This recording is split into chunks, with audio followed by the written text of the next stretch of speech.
Well, hello there again. This is Rabbi Yaakov Wolbe coming to you from the Torch Center in Houston, Texas. I hope you are doing fabulous. And are you ready? It's that time. It's the favorite time of the week. It's time for the Parsha podcast. And I've been looking forward to this week's Parsha for a very long time.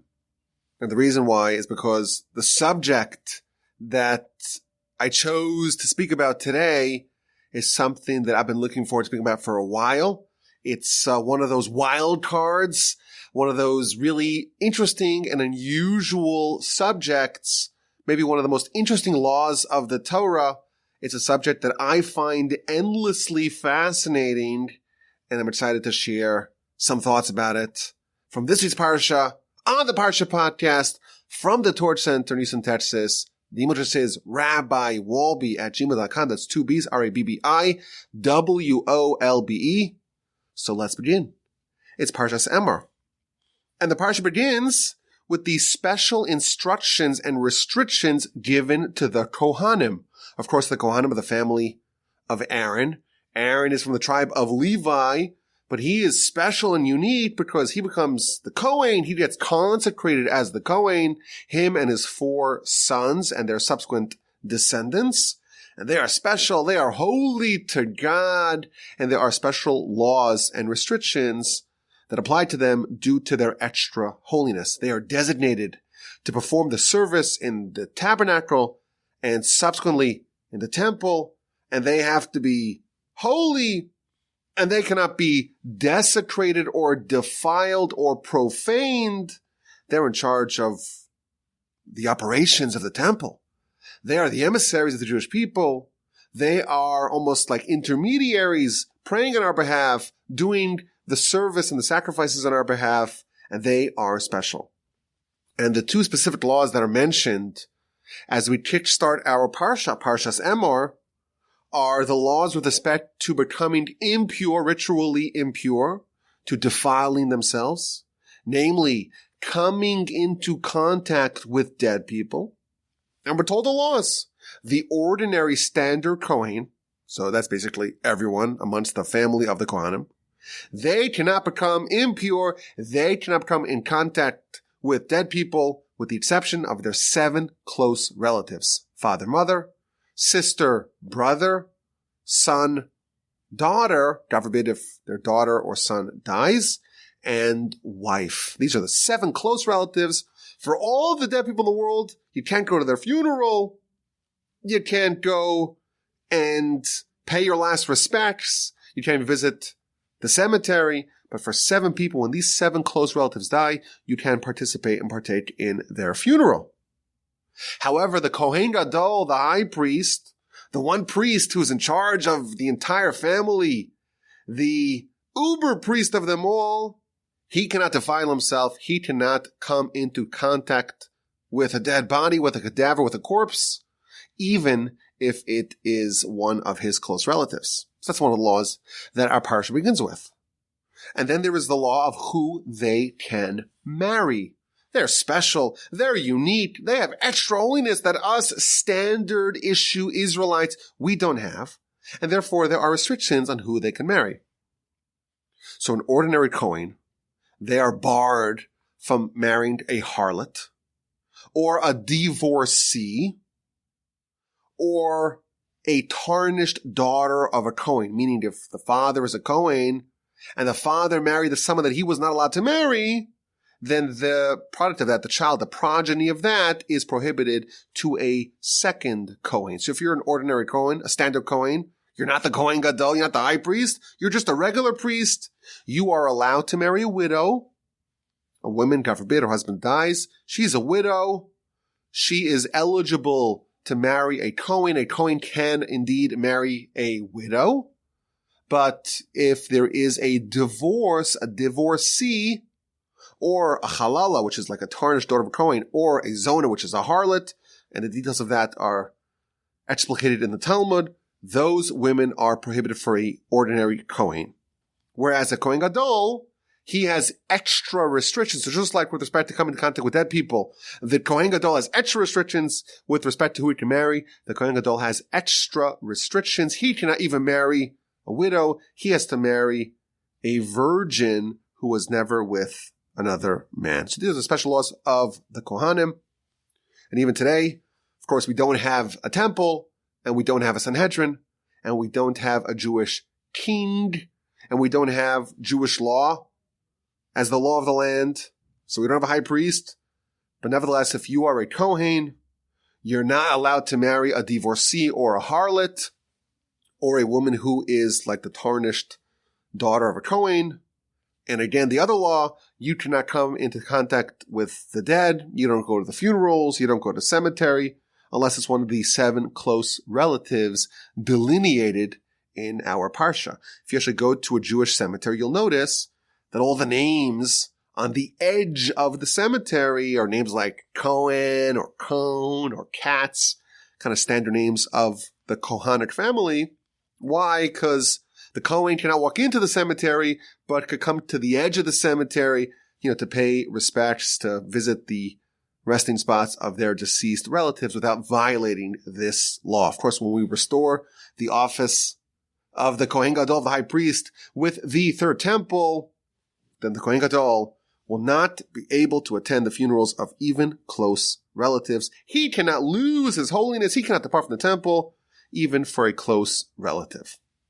These are the laws that kickstart our Parsha. But there's one small exception. There's one very rare, very unique scenario where a Kohen, and even the grand Kohen, the high priest, the Kohen Gadol, they not only are allowed to, they must defile their holiness and come into contact with a dead body, with a cadaver. This is actually featured in Rashi to verse number 11. The verse says, Va'al kol nefashos meis lo yavo. This is talking about the Kohen Gadol, the high priest. He cannot come into contact with a dead body, any dead body. La'aviv u'li'imo lo yitama. To his father and his mother, he cannot become impure. So Rashi's question is, why is there a need to add the final part of the verse? The verse already says, he cannot come into contact with any dead body. Why does it need to add to his father and his mother? He cannot come into contact. So Rashi tells us that this is teaching that there is one unique case where the Kohen Gadol can indeed defile himself and become impure by handling a dead body. And therefore it's saying to his father and his mother, to them specifically, he cannot become impure. But to this other scenario, he can. And what's this other scenario? What's this one case where Kohen Gadol is allowed to become impure? That is a mace mitzvah. A dead, the word mace or mavet, death, a dead body of a mitzvah. This is the law that we're going to talk about today, a mace mitzvah. What does this mean? It means that there's a dead body and there's no one to bury that dead body. There's an unattended corpse. There is a cadaver with no one to take care of it. That's called a mace mitzvah in the words of Rashi in the Talmud. And this is the one exception. The Kohen Gadol cannot go to his brother's funeral, his father's funeral, his mother's funeral, cannot come into the same room or the same enclosure as a dead body. But if he finds a mace mitzvah, if he finds a body that we don't even know who it is, it's an unidentified, unattended corpse lying on the ground, he must bury that body, even if that means that he touches it, handles it, of course, buries it, and becomes pure via the laws of purity and impurity. You handle a dead body, you touch a dead body, you become impure. This is the halacha. Of course, it's featured in the law. A Kohen, even a Kohen Gadol, who encounters a mace mitzvah, an unattended corpse, behold, they become impure to it. Even the high priest, you have to bury it. And what is the example of an unattended corpse, a mace mitzvah? So the Rambam tells us, Echad Yisrael, to Jew, who was just cast about along the way. There's no one to bury them. That would be an instance where you would be allowed, or the Kohen would be, in fact, obligated to bury this unattended corpse. Says the Rambam, when does this apply? when the Kohen's by himself. So if the Kohen's traveling with his retinue, with his entourage, and there's a bunch of Israelites there, of course, they would handle it. But suppose the Kohen is alone, or the Kohen Gadol, the high priest, is alone. They're by themselves. There's no one with them. And they call out, and they holler, and they scream about, is anyone around here to help me? And no one responds. In that instance, it's just them. And they have no one else to pass this task off to. And they must defile themselves, become impure, and bury the person, the man, the cadaver that is unattended. Really interesting law here. So again, Rashi mentions it briefly in verse 11. All these restrictions, you can become impure, but, dad's funeral you can't go to, mom's funeral, no. But if you see a corpse just lying about and there's no one else to bury this person, it's a meis mitzvah, and the Kohen Gadol becomes impure. Really interesting idea. And the Talmud explains, it's just a terrible disgrace for a person to just lie there, unattended, unburied, and it's imperative to bury them as soon as possible, even if that would render the person who's burying them, the Kohen, impure, and it would be totally inappropriate under ordinary circumstances. And even the Kohen Gadol, if they encounter the body and they're alone and there's no one with them and they holler out and no one's there, it's just them, he must defile himself and bury the corpse. Now, the Talmud has a bunch of interesting dilemmas about this concept, this law of the unattended corpse. So, for example, we know the biggest mitzvah of them all, the most important mitzvah of them all is Torah study. So, you're in the middle of Torah study. Do you stop the Torah study to bury the unattended corpse? The answer is yes. Temple service. You're the Kohen Gadol. You're the high priest. You're a regular priest. Today's your day to do the work in the temple. Once you become impure, you have to go through the whole process of restoring the purity with the red heifer, the whole deal. You would not be able to do the service in the temple. Nevertheless, you defile yourself. The Talmud says, well, what about if you have the unattended dead body and you could read the book of Esther and Purim, it's only one or the other, you have to tend to the unattended body. What about the Paschal sacrifice? One of the most important mitzvahs that we do the whole year. It's Erev Pesach. We're about to go to the temple and offer the sacrifice. Talmud says, or you're going to do the circumcision of your son. Very important mitzvos, iconic mitzvos of the Jewish life and the Jewish year. Nevertheless, tending to the unattended dead overrides the paschal sacrifice and the circumcision of one's son. It's very critically important to busy oneself with burying the unattended corpse. That's the law in our Parsha.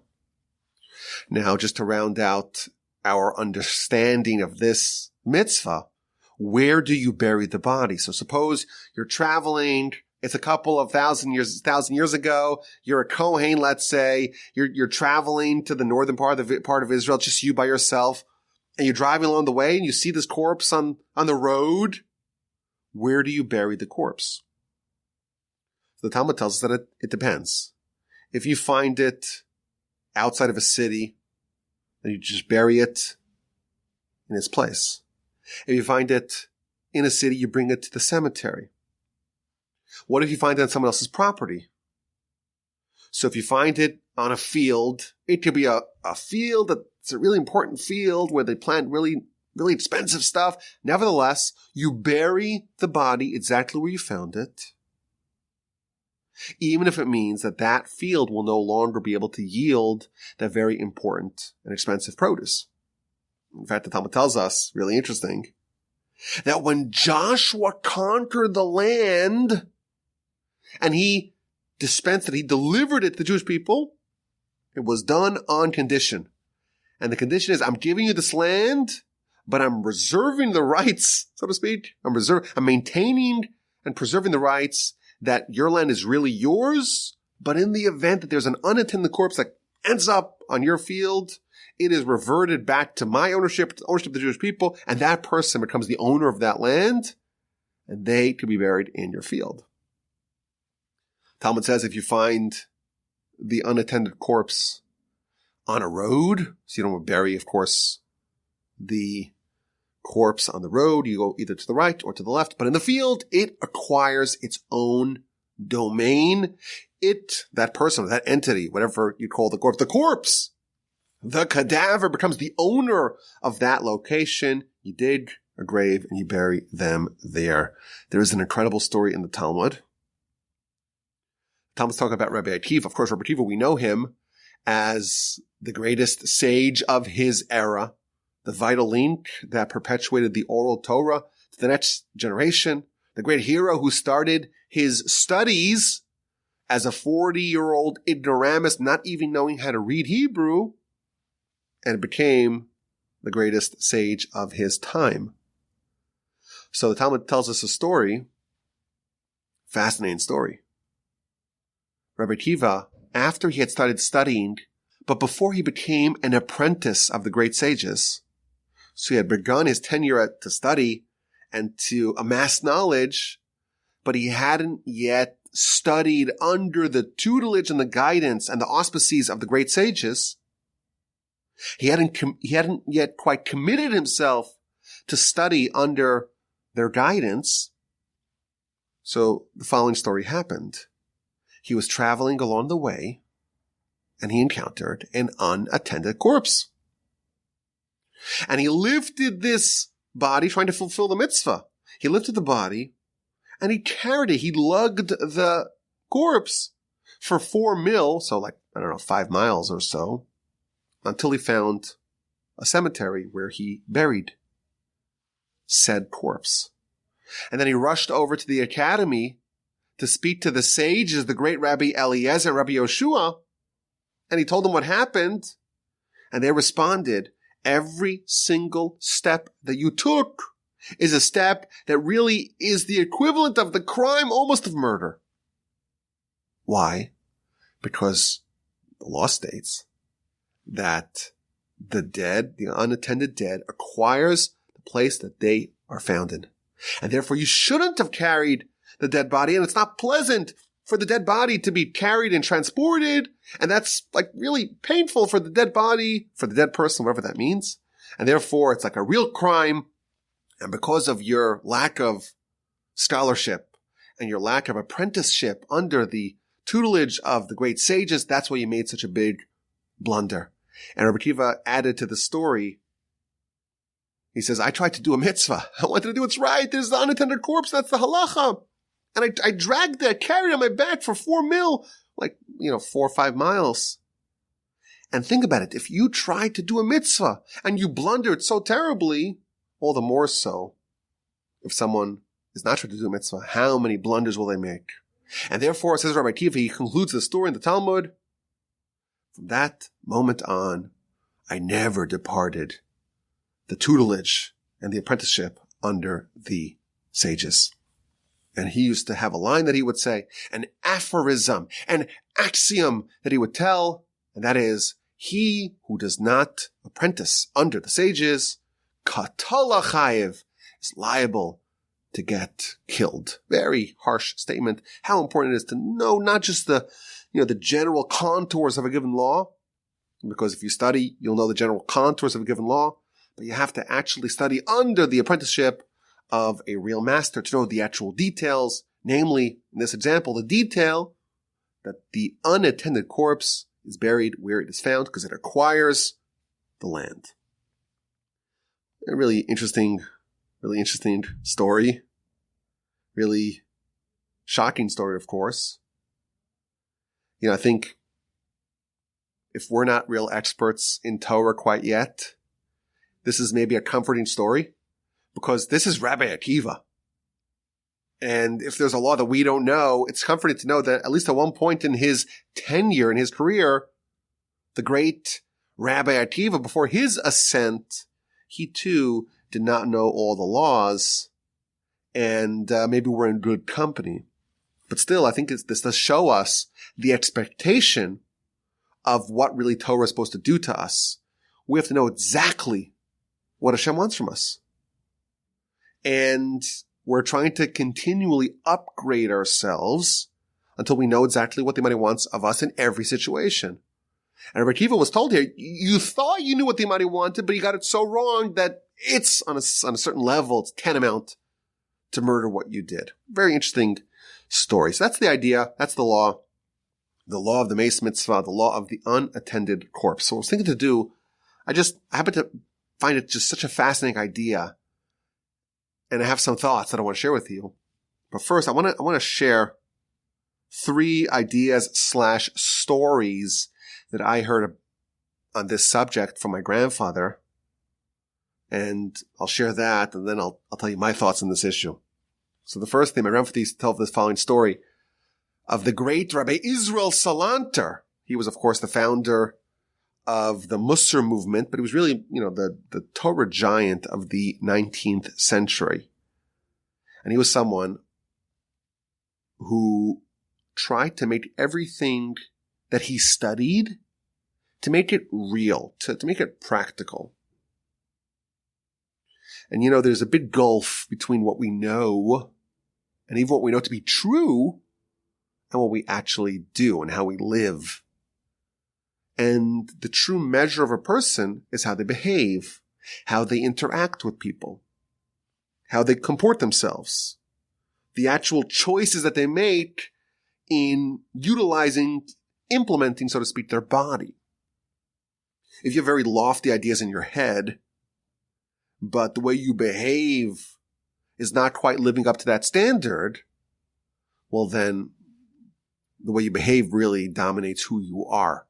A true Torah scholar has to mimic the ark, gold inside, gold outside, the way you are internally and the way you actually present yourself. They have to match. They both have to be golden.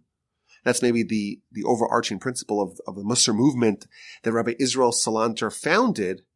And that is this idea of taking the Torah and bringing it to the last mile, that it actually impacts who you are and how you behave. It changes you fundamentally as a person. It doesn't just be this idea. It's not just a discipline like any other, God forbid.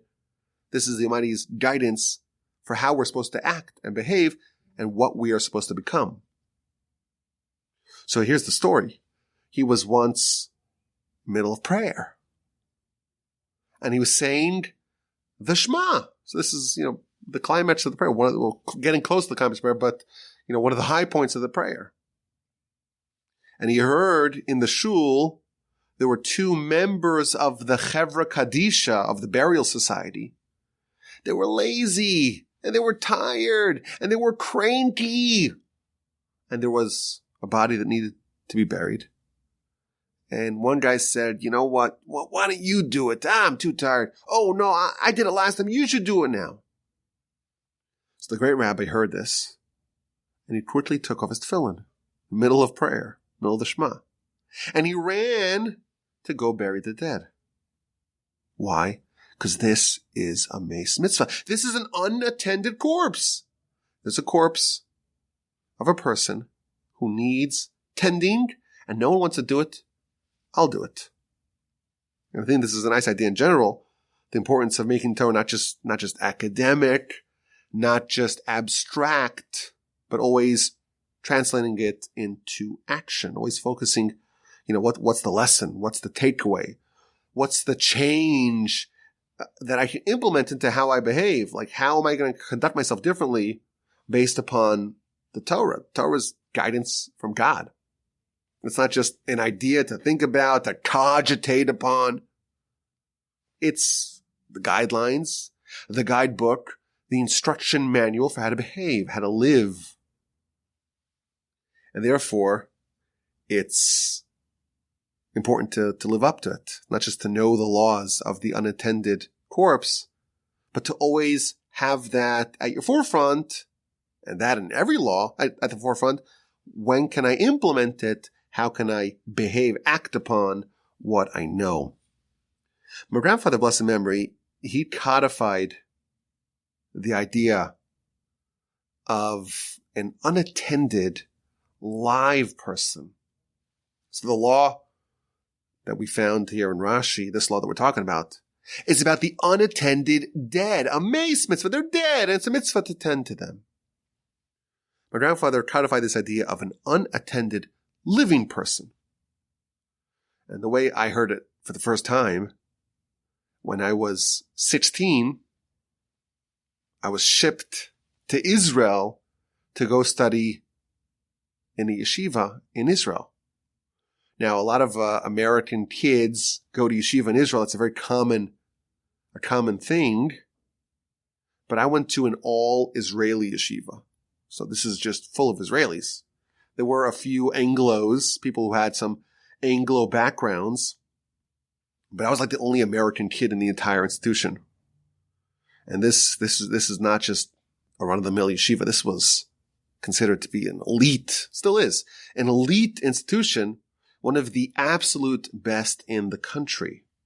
My grandfather of blessed memory, he was of the opinion that this yeshiva was not just one of the best yeshivas in the country and the world. He thought it was the absolute best yeshiva in the world. Very selective in their admissions. I think they had one of the lowest acceptance rates based upon applications. And I joined that yeshiva at the age of 16. And it was a rough year, shall we say. But I had this memory just yesterday when I'm thinking about this law of what happened at the very beginning of my stay there in the yeshiva.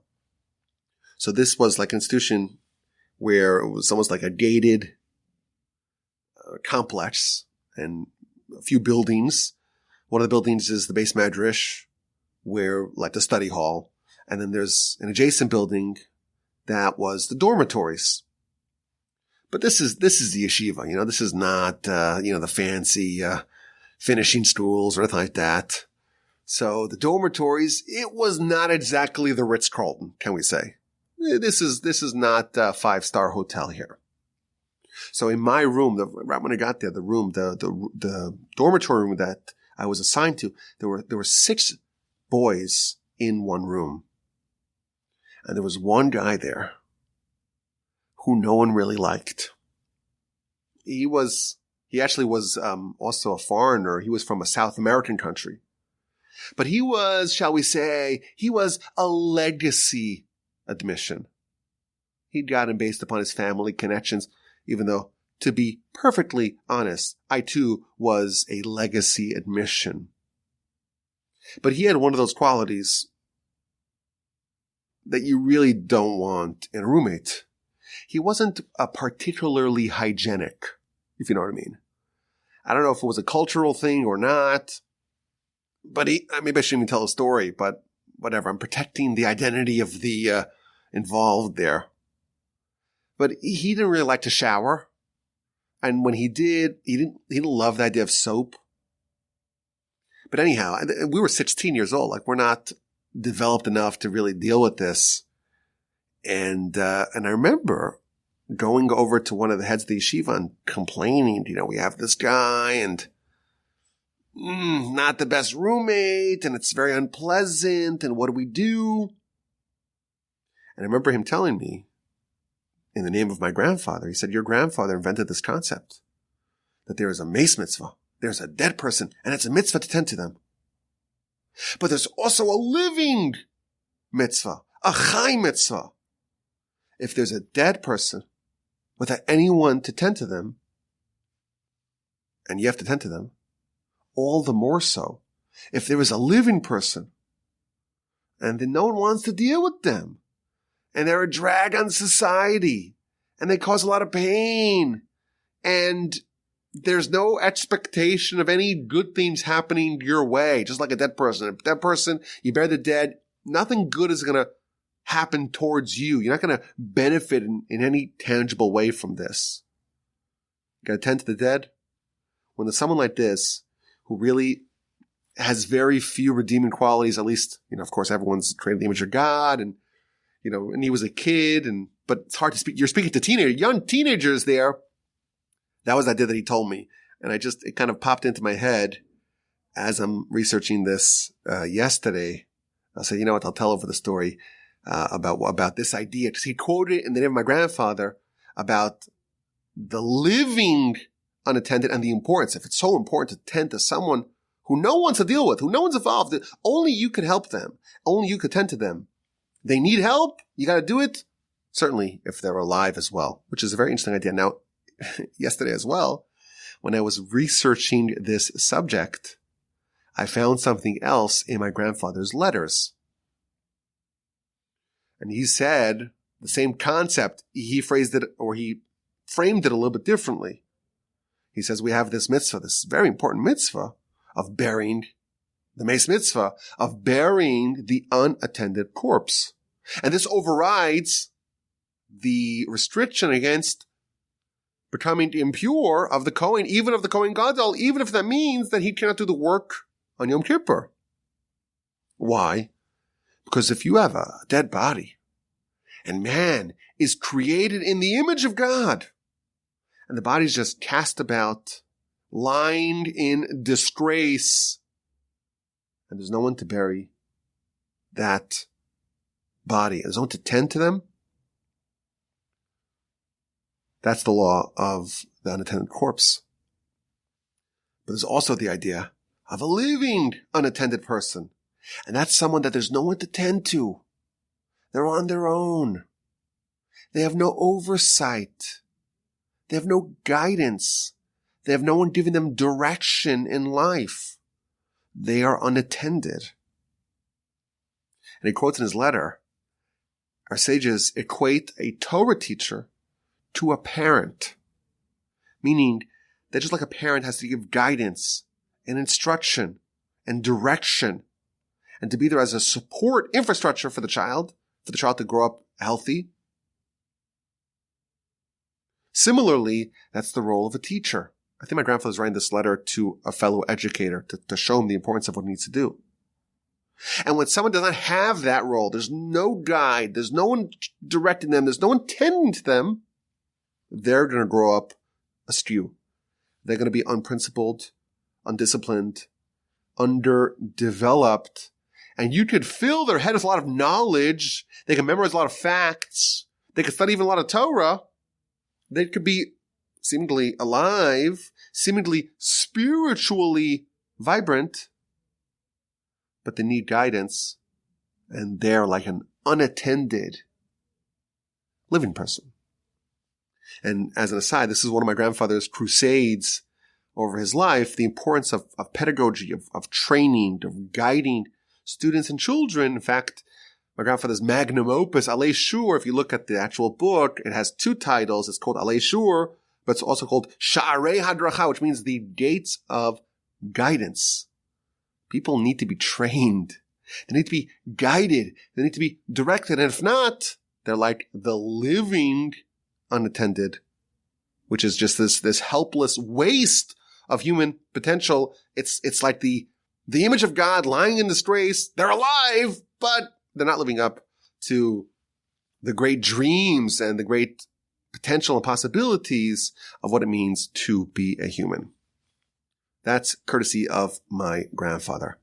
I want to suggest perhaps a new way to look at this very unusual law. It's an amazing thing. Parsha starts off, the Kohen, you're a Kohen, you can't become impure. You have to maintain your purity, preserve the purity. There's a funeral, you don't go. There's a dead body, you don't deal with it. Why? Of course, the laws of purity are very complicated, very hard for us to understand. What does it even mean? A separate discussion we've talked about in the past at length. But you're a Kohen. And a Kohen does not become impure. The Kohein Gadol, your mother dies. Terrible. The person who birthed you, the person who raised you, you don't go to the funeral. You are so holy. You're designated for God and for the people. You're separate from society. You're different. You're not part of the ordinary folk. You are the property almost of the Jewish people and God. That's it. Your individual identity, so to speak, is secondary to the role that you play amongst our nation. And it's almost Yom Kippur. And of course, Yom Kippur is the climax of the Jewish year. And that's when the Kohen Gadol has his most outsized role. For 7 days before Yom Kippur, he's preparing, separated from his family, separated from society. And what happens if he encounters an unattended corpse on the day before Yom Kippur? He's walking by himself, just accept this scenario. He's walking by himself and he sees, looks like a homeless guy, no ID. Is he Jewish or not? We don't even know. But if the majority of the population of that town is Jewish, we have to assume he is, and he requires a Jewish burial. And remember, what happens if the Kohein Gadol touches the dead body? He's impure. And there's a whole long process for him to restore his purity. And that's going to torpedo the entire Yom Kippur service that the whole nation relies upon. But the conditions are such that the Kohein Gadol is alone. There's no one with him. And he calls out, "Is there anyone around to help me? Help bury this dead body?" And there's no one there. And the law is that he must defile himself and bury it. Notwithstanding all the chaos and the upheaval and the disruption that will unleash upon the entire people. Now, of course, it's important to remember there is a backup Kohen. There is the Kohen, the relief pitcher coming out of the bullpen. But still, this is the Kohen Gadol. It's once a year. It's Yom Kippur. You become impure for the unattended corpse. How do we make sense of this? So I want to suggest an idea that maybe reveals some of the secret behind the Meis Mitzvah, behind the unattended corpse. I think this is an idea that, even though this is obviously not very relevant to us, thankfully, and I imagine that the majority of the audience listening is not a Kohen, Israelites like me, standard issue Israelites. So the whole idea of refraining from becoming impure it's not a law for us. But nevertheless, I think the idea that I'm going to suggest, I think it can be broadly applicable even to us. What are the circumstances of the unattended corpse? So remember we quoted earlier, there are certain conditions. Only under these conditions can the Kohen become impure. He has to be alone. There's no one else to do it. There's no one else with him. And he has to holler, call, "Is there anyone else here who can help me?" And he calls out, and there's no one else. You're hollering on top of your lungs, but you're alone, and it's just you. And this need, this mitzvah, to bury this poor chap, to bury him, can only be fulfilled by you. So here's the theory, and we'll elaborate more about it. Whenever there is something that needs to get done, and it can only be done by you, that is something that you must do, and you must do right away, and you are not allowed to shirk your responsibilities. It must ascend to the absolute top of your priority list. Let's explain. I think that, the most important question that we all have to ask ourselves in life is, what should I do? What should I focus my limited time and abilities and resources in the sojourn that I have in this world? What am I spending my time and resources on? What choices should I make with my life? What does my Creator expect of me? And of course, we have an answer to this question. The answer to these questions are Torah. We have Torah. It's the complete manual for living. What to do with life? Well, the Almighty communicated to us what He wants us to do. He told us how to live life in the most appropriate and the most rewarding and the most eternally beneficial manner. He gave us the guidebook and delivered it to us via His prophets. We have the answers. We know what to do in life. What an amazing gift. And all the opacity and murkiness and uncertainty and confusion and aimlessness, we have a way. We have a path. We have guidance. We are told what we need to do in this world by the original manufacturer. And we've been following this guidance, of course with varying degrees of commitment, but we've been following the Torah for more than 30 centuries. And you know what? It still works. Our society is flourishing. Our communities are strong. Our lives are bursting with meaning and purpose and pleasure. Things are working out. We're lucky. We are so fortunate to have a divinely ordained way to live. While the other societies, other peoples are flying blind, we have a compass. We have a roadmap. We have direction. I think it's something that we're likely to take for granted, but I think every once in a while it's worthy to ruminate upon what this means. We know the answers to the questions of life. God chose us from all the other nations, because of Abraham, of course, and he gave us his Torah. And how lucky are we? How fortunate are we? How much joy this ought to bestow upon us to know that we have a way to live. But then there's the individual question. This is an idea we talk about a lot. We are all unique. And if you haven't taken away this idea, you got to listen to more Parsha podcasts. We're all unique, and we all have a unique purpose.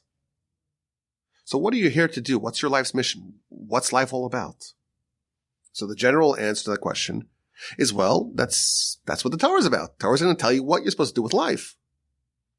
But the 613 mitzvahs of the Torah, that is universally applied to our people. Every person, in addition to the general responsibilities that we all have, every individual also has a unique role to play, a unique responsibility that they must fulfill. There's something that makes me different. Me and you and everyone. We're all different and unique. And there's no two peas in a pod. Every individual is completely unique. There is a unique attribute to every soul. And every soul is, the individual soul is completely unique. It's one of a kind. And there's no others like it. As a result, every person has a unique role to play. There's something that might expect of you that no one else can do and no one else is required to do. There's some sort of personal, individual mission that everyone is uniquely positioned and expected to do. So if you were to ask the question, what are we here for? What are we trying to do? What's the mission? How do we live a good life? Our answer is, well, you got to follow the Torah. And what does that mean? That means you got to follow the rules of the Torah, the guidance, the dicta of the Torah. Follow that. But also you got to figure out what your calling is, what your mission is, what makes you unique, and what is the expect of you to the exclusion of everyone else. What is something that you need to contribute that no one else can? In addition to the general mission, you have a specific mission. There's a personal mission that you have. But identifying that's a little trickier. That's a little harder. How do we find out what our personal mission is? So, of course, our sages, they guide us. Every person has unique themes that they connect to. Some people like studying these themes, and some people like studying that themes. And some people find this area of life where they feel a unique connection to.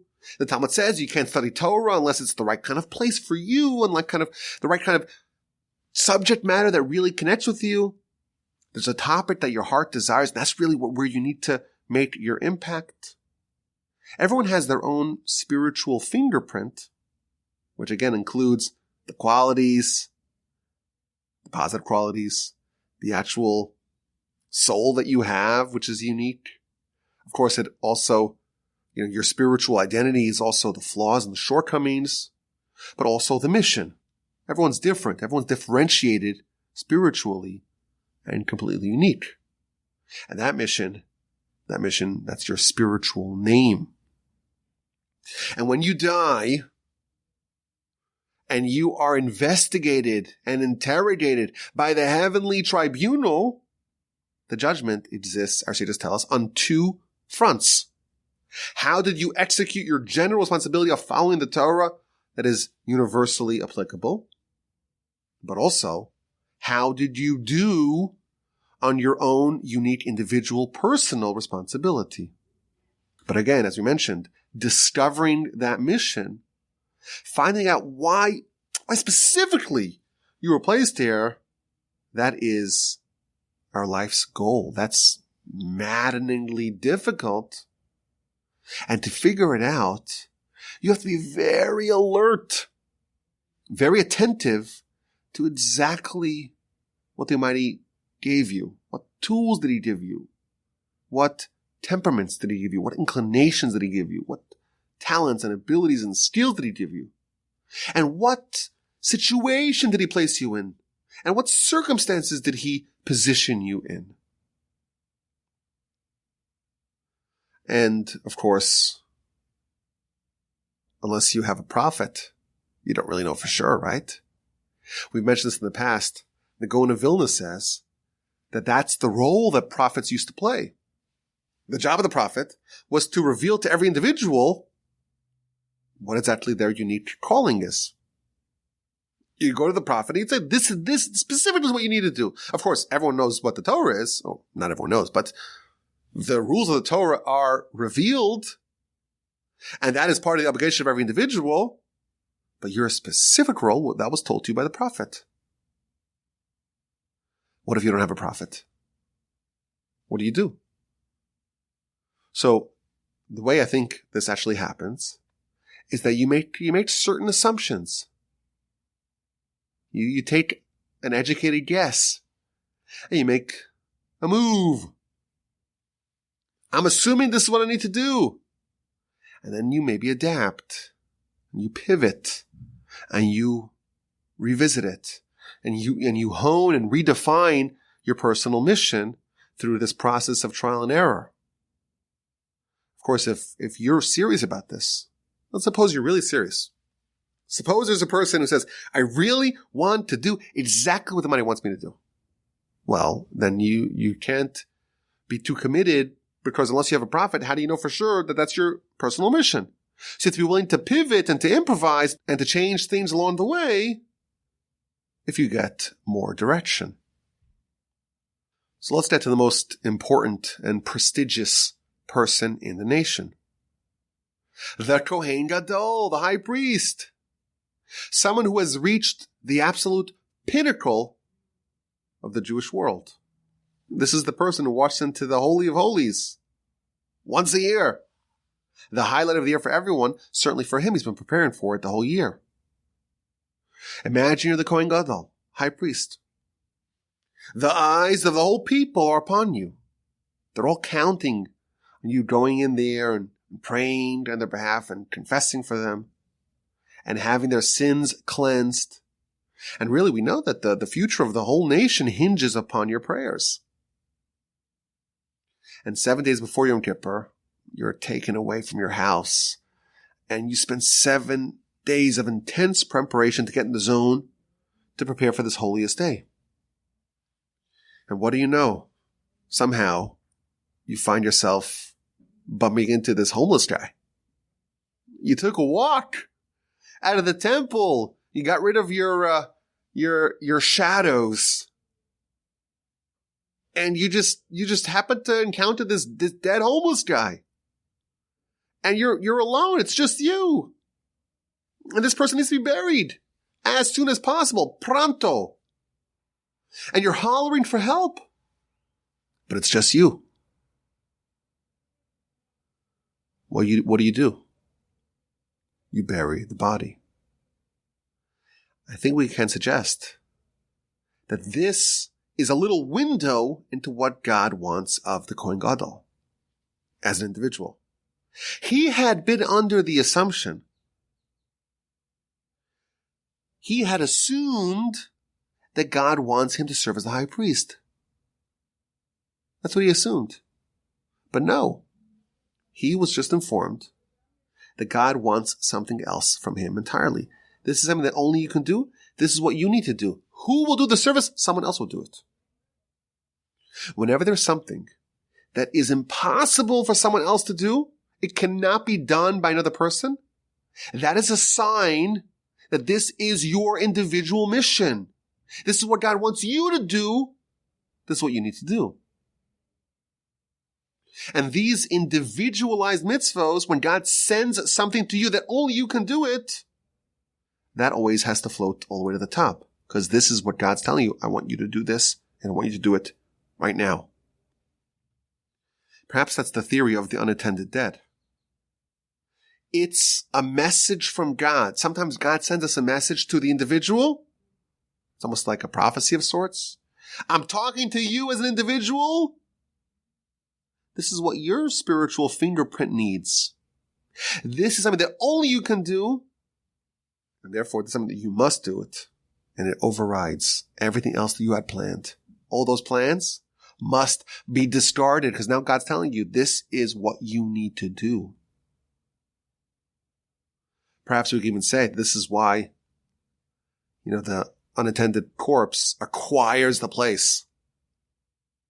We are flying blind. In the question of what we need to do generally, we have a sister team. We have the Torah, we have the interpretation of the Torah, we have the oral Torah, we have the halacha. We know what we need to do with respect to the general responsibility. With respect to the individual responsibility, us, our own unique mission, that is a little bit more tricky. And I would even argue that applies not just to, a person, time and place, but also to other resources. You have a piece of land. What does the Almighty expect you to do with this land? So you have to make an assumption. Unless you have a prophet, you have to make an assumption. We don't know. How are you supposed to know? You don't know unless you have a prophecy. But every once in a while, just like the Almighty reveals in this really strange case, he reveals to the Kohen what he needs to do. He also reveals about that given place. Why was this place created? We don't know. We can make assumptions until we get a clear directive from God. So I think this is a very powerful idea that can be extended to other areas of life. We have something that we need to do, and it's our life's mission to identify that, or it's a life pursuit to identify that mission. And every once in a while, we will encounter something that needs to get done, and we're just positioned to do it. It's just us. And you tried to get some help, and no, it's just you. And it seems to go against your plans. You had made plans, and these plans, it wasn't in the cards.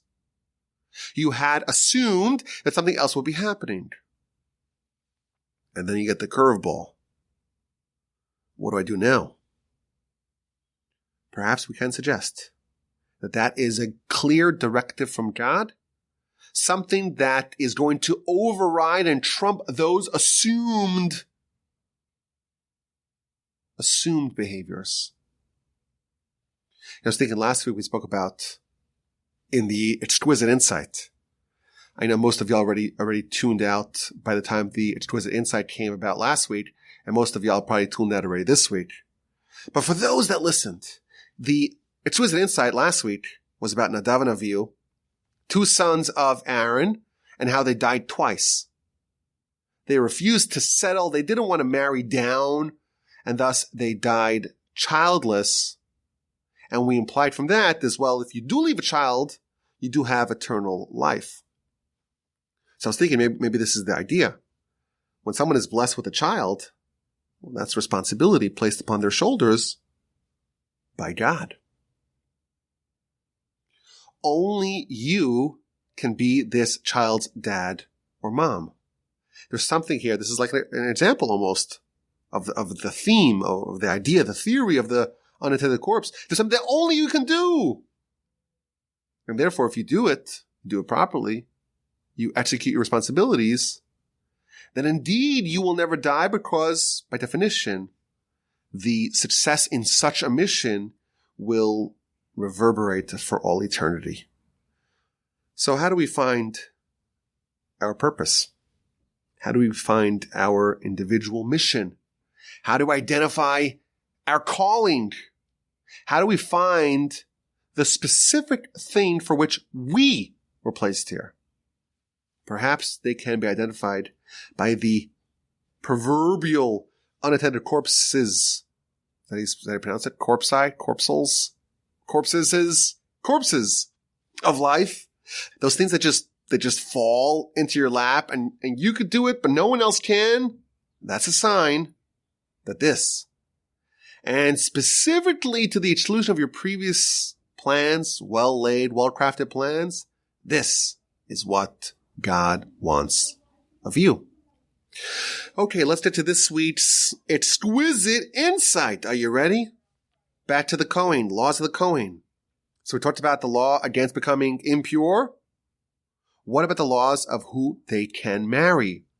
So we were told the regular, ordinary, standard Kohen, he can marry a widow, not a divorcee, not a harlot, not a tarnished daughter of a Kohen, but a widow he can marry. But a Kohen Gadol cannot even marry a widow, has to marry someone who was never married previously. Now, the obvious question is, wait a minute. What is wrong with a woman whose husband died? How is she damaged goods in any way? It's not her fault that her husband died. Why would she be disqualified from marrying a Kohen Gadol? As we see, she can marry an ordinary Kohen. Why can she not marry a Kohen Gadol? That's an interesting question. And if you look at the Sefer HaChinuch, which is the book that organizes the mitzvahs in the order in which they appear in the Torah, so mitzvah number 272 is the prohibition against a Kohen Gadol, a high priest, marrying a widow. And the exclusive rights that he has to marry it's only exclusively, he can only marry a virgin unmarried. So he's a very intriguing piece on this idea as to why a Kohen Gadol can only marry a virgin who was never married before. But I saw something really, really interesting, maybe even a tad disturbing, but I think it's fascinating. In a book called Moshav Zakenim, authored by the great medieval commentators on the Talmud, the Balei Tosfos, the authors of the Tosfos, they say something like this. Listen to this. The Kohen Gadol had special superpowers. There's only one of them, remember, only one of them. And they walk into the Holy of Holies. And they were the only ones who could enunciate the ineffable name of God. And you remember that they had the Urim and the Tumim, that special, almost proxy for prophecy that slipped in behind the breastplate that would illuminate the letters on the chosh on the breastplate. They had special powers. And what they prayed for on Yom Kippur, they would get. And the Torah was worried. What's going to be if there's a Kohen who takes a liking for a married woman? He has a way to secure that woman. How so? On Yom Kippur, when he's saying his special prayers, and all of his prayers that he prays for on that day are going to be answered, he'll just pray, let that man die, and I'll scoop up his wife. And in order to prevent this terrible corruption of the office of the Kohen Gadol, in order to remove that possibility in its entirety, that's the reason, or that's one of the reasons that we can suggest, tell us the Balei Tosfos, that's one of the reasons that we can suggest as to why the Kohen is not allowed to marry a widow, because we're worried. There's a concern, maybe something just terrible, awful will happen. The Kohen Gadol, the high priest, will want to marry a married woman, and he can find a solution to the problem that does not involve manslaughter or first-degree murder. Just sneak in a prayer, and you get it answered. And therefore, that possibility is removed. He can only marry a woman who was never married. Very interesting, very fascinating. So first of all, I think it's just noteworthy that the Kohen Gadol had all these powers. You know, on Shabbos, in the weeks between Pesach and Shavuos, there is an ancient and ubiquitous tradition to study Pirkei Avos in shul in Shabbos afternoon. So this past week, we were up to the Mishnah about the imperative to be a disciple of Aaron. Ohev shalom, loving of peace, pursuing peace, loving humanity, and bringing them close to Torah. So the Rabbeinu Yonah there says, just how would Aaron bring people close to Torah? Via befriending them. Ohev sabrios, loving humanity, and thereby bringing them close to Torah. So he says that Aaron knew whenever there was someone amongst the nation who needed a pick-me-up, who needed to have a spiritual boost, who needed to be brought back close to Torah. So to me, like, this is almost a similar idea.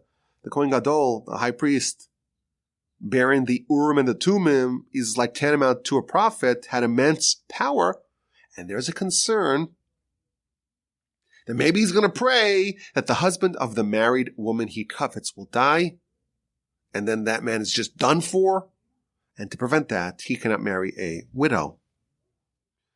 Now, in the spirit of Rabbi Israel Salanter, we always are looking for a lesson. What is the lesson behind this striking idea? So in the book Otzros HaTorah, he suggests that there is a fascinating idea here. You know, the Kohen Gadol, we're thinking of him as just a holy person, righteous, pious. How do you get that did? You have to be the greatest of the Kohanim, the family of the Kohanim. These are the descendants of Aaron. This is not just ordinary people. Of course, no one's ordinary. Certainly no Jews are ordinary. But this is the creme de la creme. This is the best. From Aaron. Special people. And the best of them were worried that he's going to stoop to such lows to pray that a man dies, an innocent man dies because he wants his wife. Here's the lesson. This is showing us just the potential that we all have within us for doing really, really bad things. And it's important for us to remember that. And he quotes the famous teaching of the Talmud about one of the high priests who was the longest serving high priest of them all. He was a high priest for 80 years. And at the end of his life, he became a heretic. And that reminds us we should never be too confident and cocky, never be too secure in our spiritual standing. Don't believe in yourself until the day that you die, because you never know. You never know. If you are still in the game, if you are still in the arena, if you still have free will, don't be too secure. Even someone who has reached the absolute pinnacle must maintain their vigilance, must maintain their dogged focus on preserving their righteousness. Even if you're Kohen Gadol, you have to know in the back of your head that the potential of doing something egregious, that is still within your orbit. Because you know why? If you're alive, if you're in the game, invariably, it still is. I thank you for listening.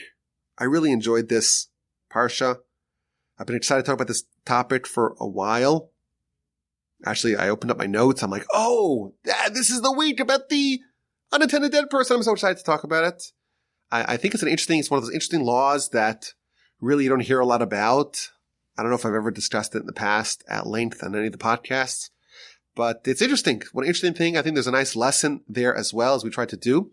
I thank you for listening. Have a great day and a fantastic, splendid rest of your week. And of course, a wonderful, peaceful, meaningful, uplifting Shabbos, upcoming Parshas Emor. And please God, please God, please God, please God, we will talk again next week from the Torch Center in Houston, Texas. This is Rabbi Yaakov Wolbe, the Parsha Podcast. The email address is rabbiwolbe@gmail.com.